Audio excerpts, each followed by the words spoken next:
What is a right?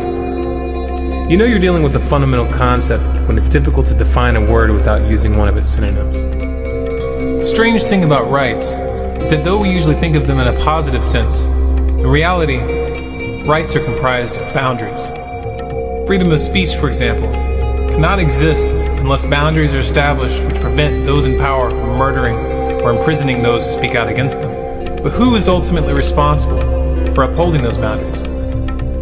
You might think that you have the right to your beliefs and to speak your mind. But what happens to those rights when a gang of armed men start moving from house to house, killing or kidnapping those that hold beliefs that they don't agree with?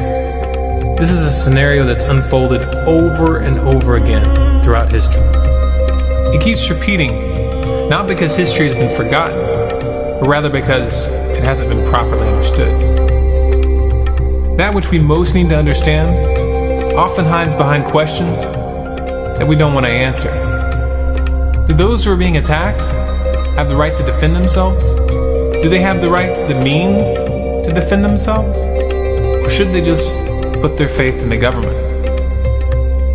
There are those who believe that the government should have the monopoly on violence, that the government should be the only one armed, and that we should trust the government to protect us.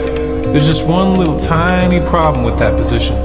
The gang of armed men doing the killing and the kidnapping usually is the government. It's the governments of the world who have initiated the genocides, the ethnic cleansings, the great mass murders. It's the governments who have systematically exterminated political dissidents.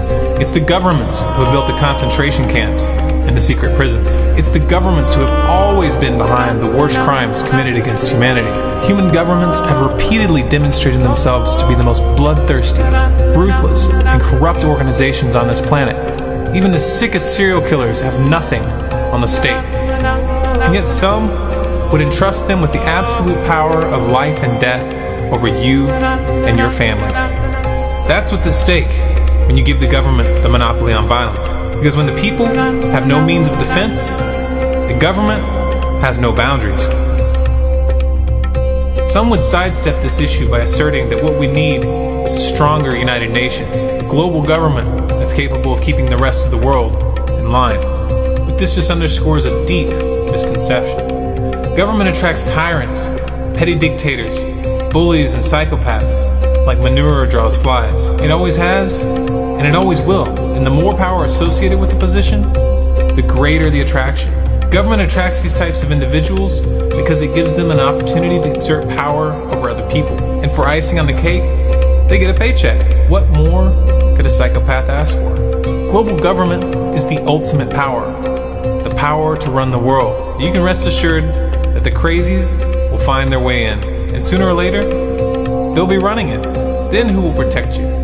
Then who will you turn to? You can't resolve this issue by creating bigger and bigger governmental bodies. You can't buy safety by giving more and more of your power and rights away. The root of the issue is the monopoly on violence. And the solution is simple. No one should be given the monopoly on violence. Humans simply aren't mature enough to deal with that kind of temptation. A counterbalance must be maintained. And the right to self-defense is that counterbalance. The right to defense is the boundary which makes all of the rights possible. And it's not just a right, it's a responsibility. We are responsible for protecting our families and our communities. And we don't eliminate that responsibility when we hand it over to someone else. But the right to defense is meaningless without the means of defense. Therefore, the right to own and carry the means of defense is a core human right.